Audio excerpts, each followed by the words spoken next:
오늘 본문 말씀을 보면 굉장히 큰 위기 상황에 빠진 사람들이 등장을 합니다. 여러분들 누구인지 아시죠? 사도 바울과 그와 함께 배를 탄 사람들입니다. 그들이 탄 배가 유라굴로라고 하는 큰 풍랑을 만나서 배에 타고 있었던 276명이 죽을 뻔한 위기의 상황이 오늘 말씀에 기록되어 있는데요. 이 본문을 자세히 묵상해 보면 무엇을 알 수 있을까요? 이들의 상황이 지금 우리가 처한 상황과 굉장히 비슷한 부분들이 많다는 것을 발견할 수 있습니다. 그래서 이 시간 오늘 본문 말씀을 보다 구체적으로 살펴보면서 오늘 말씀이 우리에게 주는 소중한 교훈에 한번 귀를 기울여 보고자 합니다. 여러분, 먼저 바울이 탄 배가 왜 유라굴로라는 큰 풍랑을 만나게 되었을까요? 이것에 대해서 한번 좀 생각을 해보고자 합니다. 여러분, 왜 바울이 탄 배가 유라굴로라고 하는 큰 풍랑을 만나게 되었을 거라고 생각하시나요? 오늘 본문의 시간적인 배경은 이제 사도 바울이 3차 전도 여행을 다 마치고 이제는 죄수의 신분이 되어서 로마에서 재판을 받기 위해 배를 타고 압송되던 시기의 말씀입니다. 그런데 이때 바울이 탄 배는 어떤 배였냐? 죄수들만 탄 배가 아니라 사람들과 짐을 함께 실어 나르는 그러한 운항선에 이 바울은 타고 있었습니다. 그래서 그 배에는 죄수들과 로마 군인들만 타고 있었던 것이 아니라 장사꾼이라든지 왕래하는 사람들도 그 배에 함께 타고 있었습니다. 그래서 성경을 보니까 그 배에는 바울을 포함해서 여러 직업을 가진 사람들 총 276명이 타고 있었다라고 이야기를 합니다. 그래서 이제 이 배가 가이사랴라고 하는 곳에서부터 출발해서 최종 목적지인 로마로 향하게 되는데요. 도중에 그레데 섬이 있는 그레데 섬에 있는 미항이라는 곳에 도착을 하게 됩니다. 그런데 여러분, 거기에서 한 가지 문제가 발생을 하게 됩니다. 여러분, 어떤 문제가 발생을 합니까? 바로 항해의 시기가 좋지 않다는 문제가 발생하게 됩니다. 우리 오늘 본문 말씀 9절 말씀을 다시 한번 읽어보겠습니다. 어떤 문제가 그들에게 있었는지 한번 읽어보겠습니다. 시작. 여러 날이 걸려 금식하는 절기가 이미 지났으므로 항해하기가 위태한지라 바울이 그들을 권하여. 여러 날이 걸려 금식하는 절기가 이미 지났으므로, 이렇게 말하죠. 여러분, 여기서 금식하는 절기는요, 구약의 대속죄일을 말합니다. 구약의 대속죄일은 유대력으로는 7월 10일입니다. 이것을 오늘날 우리가 쓰는 양력으로 계산을 해보면 약 10월 정도로 계산이 됩니다.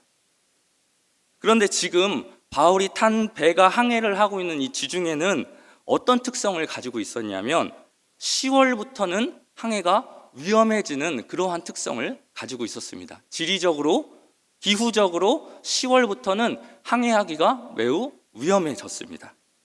그래서 11월부터는 아예 그 다음 연도 3월까지 법적으로 완전히 항해가 금지되었습니다. 왜 그러냐면 그만큼 항해하는 것이, 그 시기에 항해하는 것이 굉장히 위험했기 때문입니다. 그런데 지금 출항을 해서 이제 미항이라는 곳까지 가긴 했는데 이 미항이라는 곳에서 의견이 충돌하는 거예요. 사도 바울의 의견과 선장 선주의 의견이 이 미항이라는 곳에서 충돌하게 되는 것입니다. 여러분, 오늘 본문 말씀 10절 말씀을 볼까요? 9절 끝부분부터 보면 바울이 그들을 권하여 말하되 여러분이여, 내가 보니 이번 항해가 화물과 배만 아니라 우리 생명에도 타격과 많은 손해를 끼치리라 하되 백부장이 선장과 선주의 말을 바울의 말보다 더 믿더라. 여러분, 이 말씀에서 여러분, 바울의 의견은 무엇이었나요? 지금 바울은 어떻게 해야 된다고 이야기하고 있습니까?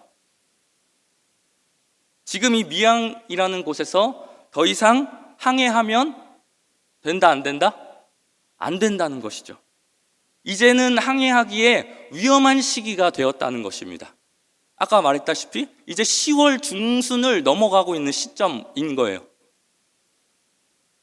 그래서 이 바울은 여러분 이제 더 이상 항의하면 안 됩니다. 우리는 여기서 멈춰야 합니다. 라고 사람들에게 이야기했던 겁니다. 그런데 여러분, 선장과 선주의 의견은 이 바울의 의견과 달랐습니다. 그들은 어떠한 주장을 했을까요? 말씀에 나와 있지는 않지만 바울의 의견과 달랐다는 것을 봤을 때 그들은 항해를 계속해야 한다고, 또 항해를 강행해야 된다고 의견을 냈을 것을 우리가 미루어 알 수 있습니다. 여러분, 그러면 인솔자였던 그 로마의 백부장이나 배에 탄 사람들은 여러분 누구의 말을 더 받아들였을까요?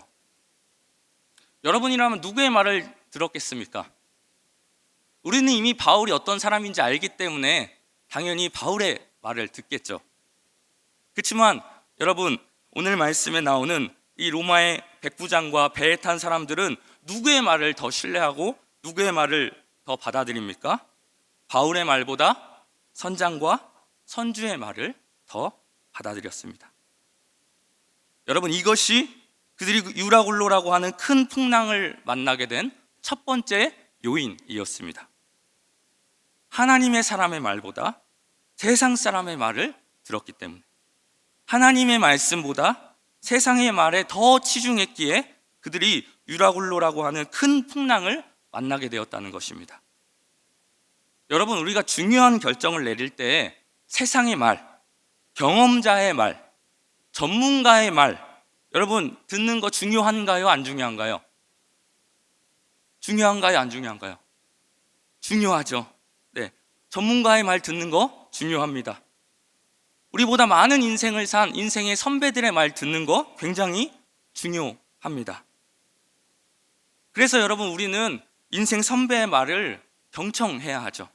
그리고 또 전문가들의 말을 잘 들어야 합니다. 여러분, 식당에 문제가 생기면 누구의 말을 들어야 하나요? 백종원 씨의 말을 들어야 합니다. 여러분, 자녀에게 문제가 생기면 누구의 말을 들어야 합니까? 다들 아시네요. 오은영 씨의 말을 들어야 합니다. 여러분, 반려견에게 문제가 생기면 누구의 말을 들어야 합니까? 그렇죠. 강영욱 씨의 말을 들어야 합니다. 여러분, 하지만요, 우리가 이렇게 전문가들의 말을 듣고 또 우리보다 많은 인생을 산, 많은 경험을 한 인생의 선배들의 말을 듣는 것도 중요하지만 우리가 그러한 전문가들의 말보다 더 귀를 기울여야 할 말이 있습니다. 여러분, 그것은 무엇입니까? 여러분, 어떤 음성입니까? 누구의 말씀입니까? 누구의 음성입니까? 바로 하나님의 음성입니다. 여러분, 왜 그렇습니까? 아무리 이 세상에서 많이 배운 전문가라고 하더라도 여러분, 이 세상에는 우리가 예측할 수 없는 것들이 태반이지 않습니까? 그래서 전문가들도 사실은 어떻습니까? 자신의 경험과 자신이 그동안 배운 지식을 근거해서 아주 조심스럽게 미래를 예측하는 것일 뿐이죠. 때문에 여러분, 전문가들의 예측은 맞는 경우도 있지만 맞지 않는 경우도 많이 있습니다. 여러분, 백종원 씨라고 모든 사업에 다 성공했을까요? 아니죠. 여러분, 백종원 씨도 망한 사업들 많이 있습니다. 여러분, 강영국 씨도 오은영 씨도 TV를 보셔서 아시죠? 많은 부분은 적합한 솔루션으로 아이들을 고치고 강아지의 습관을 고치기도 하지만 때로는 그들도 솔루션을 포기하는 경우들이 많이 있습니다.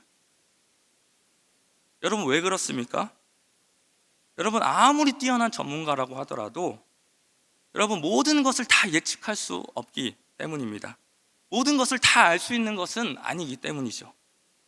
여러분, 그렇지만 우리 하나님은 어떤 분이십니까? 여러분, 우리 하나님 어떤 분이셔요? 전능하신 분 아니십니까? 여러분, 그분은 정확무오하신 분이십니다. 그래서 그분은 틀림이 없으신 분이죠. 그러므로 여러분, 우리는 사람의 합리적인 말도 듣는 거 중요합니다. 전문가의 말 듣는 것도 중요하지만 그보다도 우리가 더 주목해서 무엇을 들어야 합니까? 먼저 하나님의 음성에 귀 기울여야 한다는 것입니다. 그래야 여러분, 우리가 실패하지 않고 엉뚱한 길로 나아가지 않을 수 있는 것입니다. 여러분, 우리가 하나님의 음성을 놓치고 오직 세상의 귀를 기울이며 세상의 목소리, 전문가들의 목소리만 듣고 살아갈 때 여러분, 어떤 결과가 오게 될까요? 오늘 말씀에 등장하는 사람들처럼 그때 우리에게도 뜻하지 않은 그러한 유라굴로가 찾아올 수 있다는 사실을 여러분, 우리는 기억해야 합니다. 여러분들은 지금 누구의 말에 귀를 기울이고 있습니까? 누구의 말에 귀를 기울여서 물질을 벌고 물질을 쓰고 자녀를 교육하고 있습니까? 인생을 살아가고 있습니까? 오늘 말씀을 여러분 반면 교사로 삼아서요, 하나님의 말씀에 귀를 기울이시고 그 말씀으로 모든 것들을 선택해 나아가시는 여러분들 될 수 있기를 바랍니다. 그래서 여러분, 만나지 않아도 될 이러한 유라굴로와 같은 그러한 풍랑들을 여러분들 잘 피해 나가실 수 있는 모든 분들 될 수 있기를 주님의 이름으로 축복합니다. 그런데 여러분, 오늘 말씀에 등장하는 이 사람들이 유라굴로를 만나게 된 것은요, 사실 이것 때문만은 아니었습니다. 사실 그들에게는 또 다른 문제가 한 가지 더 있었습니다. 자, 그렇다면 여러분, 오늘 말씀에 등장하는 사람들이 유라굴로라고 하는 광풍을 만나게 된 두 번째 결정적인 요인은 무엇이었을까요? 그거를 알기 위해서는요, 먼저 우리가 선장과 선주가 왜 바울의 말을 무시하고 항해를 강행했는지에 대해서 먼저 좀 생각을 해봐야 합니다. 여러분, 선장과 선주가 지중해의 그러한 지리적인 특성, 기후적인 특성을 몰랐기 때문에 항해를 강행해야 된다고 주장했을까요? 그렇지 않겠죠. 그 누구보다도 그 선주와 선장은 그 지중해의 기후적 특성, 지리적 특성, 누구보다도 아마 잘 알고 있었을 것입니다. 그랬을 것이죠. 그런데 왜 그들은 그렇게 위험을 무릅쓰고 그렇게까지 항해를 강행하려고 했을까요? 여러분, 무엇 때문에 그들이 그렇게 항해를 강행했을 거라고 생각되시나요? 그 이유는요, 여러분, 편리성과 경제성 때문이었습니다. 여러분, 오늘 말씀에 보니까 그들이 현재 정박해 있었던 그 미양이라는 곳이 어떠한 곳이라고 설명을 합니까? 말씀을 한번 보십시오. 미양이라는 곳이 어떠한 곳이라고 설명을 하고 있죠? 겨울나기가 편한 곳이었다고, 불편한 곳이었다고요? 불편한 곳이었다라고 이야기를 합니다. 여러분, 그러니까 이 선장과 선주는 어떤 마음이 든 거예요? 아, 겨울나기 불편한 이 미양보다는 조금만 더 많이 가서 겨울을 나기 좀 더 편한 곳에서 머물면 좋겠다라는 생각을 했던 것이죠. 여러분, 그 내용이 12절 말씀에 나오는데요, 12절 말씀을 우리 같이 한번 읽어보도록 하겠습니다. 시작. 그 항구가 겨울을 지내기에 불편함으로. 여러분, 그러니까 편리성 때문에 그 선장과 선주는 여기에 있으면 안 되고 더 가야 한다고 주장을 했던 것입니다. 여러분, 이뿐만이 아니죠. 선장과 선주 입장에서는 여러분, 항해 기간을 어떻게 하고 싶었을까요? 어떻게 해서든 늘리고 싶었을까요? 아니면 항해 기간을 어떻게든 줄이고 싶었을까요? 줄이고 싶겠죠. 여러분, 공사를 해보신 분들은 아마 알 겁니다. 여러분, 수익성을 위해서 공사를 할 때 여러분, 최대한 공사 기간을 어떻게 해야 됩니까? 줄여야 하죠. 그것 때문에 사실 오늘날 많은 문제들이 발생을 하기도 하죠. 뭐 순살, 아파트니 뭐 이러한 일들이 많이 뉴스에 나오기도 합니다. 이러한 문제들이 왜 발생을 합니까? 공사 기간을 줄여서 수익성을 극대화하려고 하기 때문이죠. 공사를 할 때 공사비에 큰 영향을 미치는 것이 공사 기간이기 때문에 어떻게 해서든지 공사 기간을 줄이려고 합니다. 여러분, 항해도 마찬가지겠죠. 바울에게 있어서 지금 가장 중요한 결정 기준은 뭐였습니까? 배를 탄 사람들의 생명이었습니다. 하지만 이 배를 몰고 갔던 선장과 선주의 가장 중요한 결정 기준은 무엇이었습니까? 사람의 생명이 아니었습니다. 그들의 가장 중요한 결정 원리는 편리성과 수익성이었습니다. 그래서 그들은 바울의 의견을 무시한 채 항해를 강행하려고 했던 것입니다. 여러분, 그 결과 어떻게 됩니까? 처음에는 순항하는 듯 했습니다. 선장과 선주의 말이 맞는 듯 했습니다. 하지만 여러분, 오늘 말씀을 보십시오. 얼마 지나지 않아서 그들은 유라굴로라고 하는 큰 풍랑을 만나게 되었습니다. 여러분, 성경은 이러한 내용을 통해서 이 항해가 풍랑을 만날 수밖에 없는 처음부터 위험한 항해였음을 우리에게 알려주고 있습니다. 여러분, 결국 이 위기는 무엇 때문에 온 것입니까? 생명보다도 편리성과 수익성을 더 중요한 선택 기준으로 삼았기 때문이라는 것이죠. 그런데 여러분, 가만히 우리가 이 본문 말씀을 생각해 보면요, 오늘날 우리가 경험하는 인생의 크고 작은 문제들, 사실 이와 비슷하다는 것을 우리들이 깨닫게 됩니다. 여러분, 하나님의 말씀인 성경을 보면 어떻습니까? 하나님의 말씀의 초점은 어디에 맞춰져 있습니까? 여러분, 하나님의 말씀의 초점이 편리성과 수익성에 맞춰져 있던가요? 하나님의 말씀의 초점은 무엇에 맞춰져 있습니까? 우리의 영원한 생명에 맞춰져 있습니다. 그래서 우리가 하나님의 말씀에 순종하려고 하면 때로는 어떤 일들이 발생합니까? 오히려 불편한 일들이 발생을 하죠. 하나님의 말씀에 순종하려면 때로는 불편한 삶을 감수해야 하기도 하고, 때로는 하나님의 말씀에 순종하려면 더 많은 수익을 포기해야 할 때도 있습니다. 그러나 여러분, 그 순종을 통해서 우리가 무엇을 얻습니까? 영원한 생명을 얻게 되는 거 아닙니까? 한마디로 세상 사람들보다는 육체적으로 더 불편하고 손해를 때로는 보게 될지 모르지만 그것들과는 비교할 수 없는 훨씬 더 값어치 있는 영원한 생명을 얻게 된다는 것입니다. 하지만 여러분, 오늘날 많은 성도들, 많은 사람들은 여러분, 이것에 대해서 하나님의 말씀을 머리로는 알고 여러분 끄덕이지만 결정적으로 순종하지 않을 때가 너무나도 많이 있습니다. 순종하지 않는 삶을 살아가는 사람들이 너무나도 많이 있습니다. 여러분, 그 이유는 무엇일까요? 말씀대로 살다간 편리성도 수익성도 다 잃을 것 같기 때문입니다. 그래서 여러분, 바울의 말을 듣지 않고 누구의 말에 더 귀를 기울일까요? 선장과 선주의 말에 더 귀를 기울이는 것입니다. 선장과 선주의 말에 귀를 기울이는 것이 뭘 가져다 주기 때문에? 우리에게 편리성과 우리에게 수익성을 가져다 주기 때문입니다. 여러분, 스스로에게 한번 질문해 보시기 바랍니다.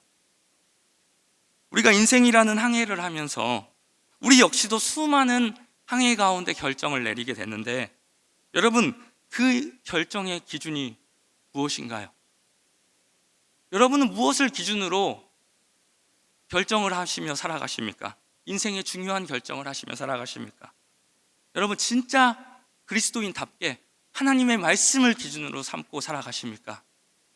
아니면 여기 나와 있는 오늘 말씀에 등장했던 그 선주와 선장처럼 편리성과 수익성으로 그것을 꼼꼼히 따져보며 내가 이것을 결정했을 때 얼마나 편안한가, 내가 이것을 했을 때 내가 얼마나 고생을 하지 않을 수 있는가, 내가 이것을 했을 때 얼마나 더 많은 돈을 벌 수 있는가, 내가 이 결정을 했을 때 나에게 얼마나 적은 손해를 볼 수 있는 것인가. 여러분, 이것으로 결정을 내리고 있지는 않습니까? 여러분, 진지하게 여러분들의 삶을 한번 되돌아보시기 바랍니다. 여러분, 만일 여러분들이 어떠한 일들을 결정하고 선택할 때 가장 중요한 기준이 편리성과 수익성이 되면요, 여러분, 바울의 말은 들리지 않을 것입니다.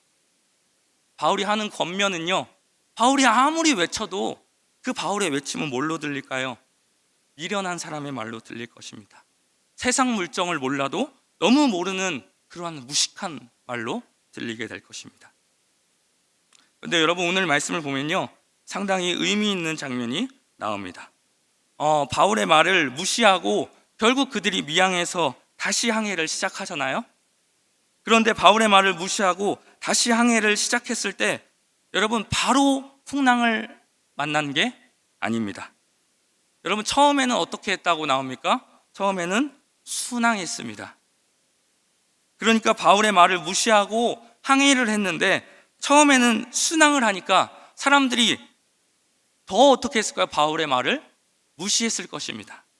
아유, 우리가 저 사람 말을 들었더라면 얼마나 큰 손해를 볼 뻔했어, 얼마나 더 힘들 뻔했어 하면서 그들은 순항하면서 바울을 얼마나 많이 무시하고 그의 말을 얼마나 비난했겠습니까? 그런데 여러분, 그러한 비난과 그러한 무시는 오래가지 못했습니다. 오늘 본문 13절과 14절 말씀을 함께 보도록 하겠습니다. 함께 읽어보겠습니다. 시작. 남풍이 순하게 불매.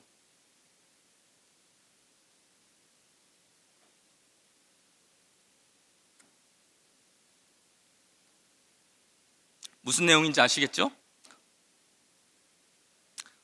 처음에는 아무 문제 없이 순항을 했는데, 오늘 말씀에 이런 표현이 나오죠.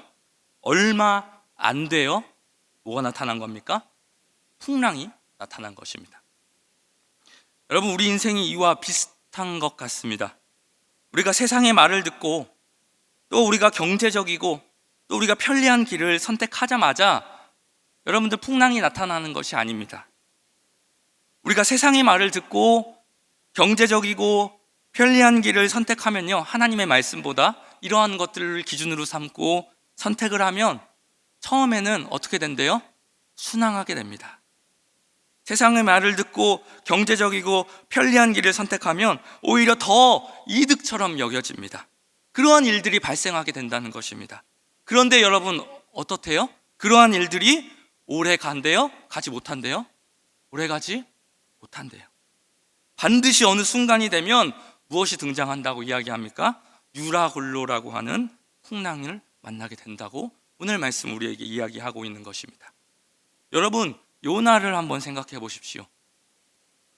요나가 니느웨로 가서 하나님의 심판을 선포하라는 하나님의 명령에 불순종해서 그가 도망치기로 결심했을 때 어떤 일이 생겼습니까? 때마침 항구에 마치 요나를 기다리기도 한 것처럼 니느웨와는 정반대 방향으로 갈 수 있는 다시스로 가는 배가 떡하니 기다리고 있었습니다. 여러분, 그의 도망가는 길은 처음에는 이렇게 순탄했습니다. 그러면 이처럼 순탄한 도망길이 그에게 끝까지 축복의 길이 되었습니까? 아무런 문제 없이 그 길이 그를 다시스까지 인도해 주었습니까? 그렇지 않았습니다. 그의 순탄했던 도망길은 어땠나요? 결국 그가 탄 배를 거센 풍랑과 폭풍 가운데로 인도했습니다. 그리고 그로 인해서 요나는 물에 던져지는 신세가 되고 말았습니다. 여러분, 이처럼 우리가 하나님의 말씀보다 경제적이고 편리한 길, 세상 사람들의 말을 듣고 그것을 기준으로 삼고 선택을 하면요, 처음에는 모든 것이 더 잘 될지 모릅니다. 가게도 더 잘 되고요, 직장에서도 더 인정받고 더 승승장구하게 되는 일들이 일어나게 될지 모릅니다. 하지만 여러분, 꼭 기억하십시오. 그건요, 절대 오래가지 않습니다. 얼마 안 되어서 오늘 말씀의 사람들처럼 또 요나처럼 우리는 풍랑과 폭풍을 만나게 될 것이고, 결국에는 깊은 절망의 수렁에 빠지게 될 수밖에 없다는 사실을 우리는 기억해야 합니다. 여러분, 오늘 말씀의 사람들을 다시 보십시오. 그들이 유라굴로를 만나고 어떤 상태에 빠지게 되었습니까? 목숨이 위태로워지자 식음을 전폐하며 소망을 완전히 잃어버리게 됩니다. 그때 절망적인 상황이 20절 말씀에 기록되어 있는데요, 우리 20절 말씀을 같이 한번 읽어보겠습니다. 시작. 여러 날 동안 해도 별도 보이지 아니하고 큰 풍랑이 그대로 있음에 구원의 여망마저 없어졌더라. 여러분, 그들은 모든 구원의 소망을 다 잃어버린 상태가 된 거예요. 그 당시 상황이 얼마나 절망적인 그러한 분위기였는지 이 말씀을 보면 대충 느낌이 오시죠? 배에 탄 사람들은 모두 깊은 좌절과 깊은 절망에 빠지게 되었습니다. 이제 모든 소망을 다 잃어버리게 되고 말았습니다. 그런데요, 여러분, 오늘 말씀을 보니까 이런 절망과 위기의 상황 속에서도 소망을 잃어버리지 않는 사람이 있었습니다. 여러분, 그 사람은 누구입니까? 바로 바울이었습니다. 바울은 폭풍 속에서도 오늘 말씀을 보니까 침착함을 유지하면서 오히려 다른 사람들을 안심시키고 있는 것을 우리가 발견할 수 있습니다. 여러분, 22절 말씀을 보겠습니다. 내가 너희를 권하노니 이제는 안심하라. 너희 중 아무도 생명에는 아무런 손상이 없겠고 오직 배뿐이리라. 여러분, 바울이 지금 배에 탄 사람들에게 이렇게 소망을 다시 주고 있는 거예요. 안심시키고 있는 거예요. 여러분, 바울이라고 이 유라굴로가 두렵지 않았을까요? 힘들지 않았을까요? 여러분, 유라굴로라고 하는 그 큰 풍랑 앞에서 바울도 다른 사람들처럼 아마 똑같이 힘들었을 것이고요. 아마 똑같이 두려웠을 것입니다. 그런데 여러분, 어떻게 이렇게 바울은 두려웠음에도 불구하고 힘들었음에도 불구하고 담대하고 침착하게 다른 사람들과는 다르게 소망을 외치면서 오히려 사람들을 안심시킬 수 있었을까요? 여러분, 그 비결은 무엇이었을까요? 여러분, 바울이 풍랑 속에서도 소망을 품고 그 소망으로 인하여서 절망하지 않을 수 있었던 비결은 그가 믿음을 가지고 있었기 때문입니다. 그가 가지고 있었던 믿음은 어떤 믿음이었을까요? 그것은 바로 사명자는 죽지 않는다는 믿음이었습니다. 여러분, 바울은 자기가 절대로 이 유라굴로 안에서 죽지 않는다는 것을 알았습니다. 여러분, 어떻게 자기가 죽지 않게 된다는 것을 알았을까요? 여러분, 이유는 한 가지였습니다. 하나님께서 그에게 주신 사명이 있었기 때문입니다. 여러분, 사명이 있는 사람은요, 하나님이 사명을 감당하는 동안 절대로 그 생명을 취하지 않는다는 것을 이 사도 바울은 알고 있었습니다. 그래서 유라굴로 안에서 다른 사람들은 다 죽었다고 할 때에도 바울은 어떻게 고백한 것입니까? 바울은 어떻게 생각한 것입니까? 죽지 않는다고 생각했던 것입니다. 여러분, 이 이야기가 23절에서 25절에 나오는데 바울은 이렇게 사람들 앞에서 이야기합니다. 우리 23절부터 25절까지의 말씀을 같이 한번 읽어보도록 하겠습니다. 시작. 내가 속한 바 곧 내가 섬기는 하나님의 사자가 어젯밤에 내 곁에 서서 말하되 바울아, 두려워하지 말라. 내가 가이사 앞에 서야 하겠고 또 하나님께서 너와 함께 항해하는 자를 다 내게 주셨다 하였으니 그러므로 여러분이여 안심하라. 나는 내게 말씀하신 그대로 되리라고 하나님을 믿노라. 여러분, 바울이 이야기하는 게 뭡니까? 나에게 아직 사명이 남아있기 때문에 하나님께서 나와 당신들을 죽음의 위기 가운데서 건져내실 것이라는 말입니다. 그렇습니다. 여러분, 사명이 남아있는 자는요, 그 어떤 위기 가운데서도 결코 죽지 않습니다. 하나님께서는 그 사명자가 그에게 맡겨주신 사명을 다하기까지 그가 당하는 모든 위기와 환난 속에서도 그 사람을 지켜주시고 여러분 보호해 주십니다. 그래서 그들로 하여금 기필코 그들에게 맡겨진 그 사명을 성취하게 만드시는 분이십니다. 여러분, 따라서 우리가 진정으로 우리에게 맡겨진 사명에 최선을 다하는 사람이라면 우리는 그 어떤 경우에도 사실 죽음을 두려워할 필요가 없습니다. 큰 위기가, 큰 위험이 우리 삶 가운데 닥쳐온다고 할지라도 하나님께서 우리를 그 모든 위험과 환난 속에서 건져내실 것입니다. 여러분, 그러므로 우리는 언제나 어떤 삶을 살아가야 합니까? 우리에게 맡겨진 사명을 감당하는 자가 되어야만 합니다. 여러분, 사명을 부담스럽게 생각하지 마십시오. 그 사명이 여러분 우리를 지켜주고 있는 것입니다. 사명을 포기하지 마십시오. 여러분, 사명을 붙들고 있는 사람을 하나님께서는 지켜주십니다. 여러분, 하나님께서 여러분에게 주신 사명은 무엇입니까? 혹시 하나님께서 교사의 사명, 또 목자의 사명, 또 전도자의 사명과 같은 것들을 여러분에게 주셨는데도 불구하고 여러분, 이런저런 이유로 사명을 방치하고 있지는 않습니까? 혹시 그렇다면 여러분, 지금 여러분은 굉장히 위험한 모험을 하고 있다는 것을 깨달으셔야 합니다. 여러분, 부디 그 주님께서 주신 그 사명을 다시 붙잡을 수 있기를 바랍니다. 여러분, 그것이 여러분이 하나님의 보호를 받는 중요한 비결이 되기 때문입니다. 그래서 우리는 사도행전 20장 24절에서 바울이 고백한 것처럼 내가 달려갈 길과 주 예수께 받은 사명, 곧 하나님의 은혜의 복음을 증언하는 일을 마치려 하면은 나의 생명조차 조금도 귀한 것으로 여기지 아니하노라. 이런 바울의 고백과 같이 우리 또한 생명을 걸고 주님께서 주신 사명을 잘 감당하는 자가 되어야 합니다. 여러분, 그럴 때 우리도 오늘 말씀의 사도 바울과 같이 어떠한 상황 속에서도 담대하고, 어떠한 상황 속에서도 당당하고, 어떠한 상황 속에서도 소망을 잃지 않고 살아갈 수 있게 되는 것입니다.